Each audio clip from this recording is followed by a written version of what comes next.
এখানে আছে আমার মামলার অভিযুক্ত প্রধান প্রকৌশলী গণপূর্ত বিভাগ শামীম আক্তার, তাকেও সে ফ্যাসিস্টের আমলে বহাল তবিয়তে 5 বছর অতিবাহিত হয়ে যাচ্ছে। এই সরকার অদ্যাবধি কোনো স্টেপ নিচ্ছে না।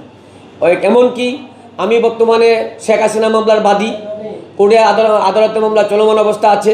এই মামলার চলমান থাকা সত্ত্বেও তদবিরকারকরা সমন্বয় পরিচয় দানকারী, সে হলো রফিকুল ইসলাম শুভ, সে বিভিন্ন সমন্বয়কের পরিচয় দিয়ে, আমাদের নাহিদের নাম পরিচয় দিয়ে, আক্তারের নাম পরিচয় দিয়ে সে বিভিন্ন জায়গাতে তদবির বাণিজ্য করে চালাচ্ছে। আমি নিজে জুলাই যোদ্ধা আহত হয়েছি আমি নিউ মার্কেট চাঁদনি মার্কেটের সামনে, গ্যাসে আক্রান্ত।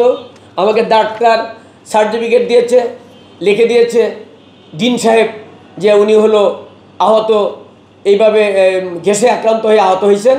বসুন্ধরা টিস্যু অশুদ্ধতার বিরুদ্ধে এক বিন্দুও ছাড় নয়। সেই কারণে আমাকে তালিকাভুক্ত করেছে, গ্যাজেট হয়েছে আমি জুলাই যোদ্ধা।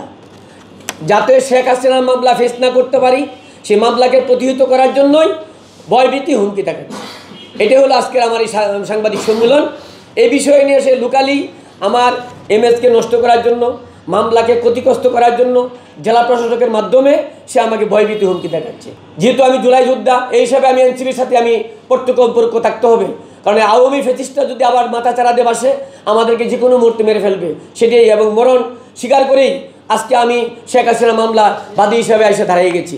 তা আপনাদের কাছে আমার অনুরোধ থাকবে, আপনাদের মাধ্যমে দেশবাসীর কাছে, যে আপনারা সেই বিষয়টাকে সুষ্ঠু তদন্ত স্বার্থে বর্তমান সরকার, মাননীয় প্রধান উপদেষ্টা অবশ্যই জেলা প্রশাসক নেতৃত্বগুণা এবং প্রধান প্রকৌশলী গণপূর্ত দুজনকে অপসারণ অবশ্যই করবেন। যেহেতু তারা দীর্ঘদিন যাবৎ আওয়ামীর ফ্যাসিস্ট নিয়োগপ্রাপ্ত, ওদেরকে নজরে এনে তাদেরকে সে বাড়ি পাঠাবেন, এটি আমার জোর দাবি জানাচ্ছি।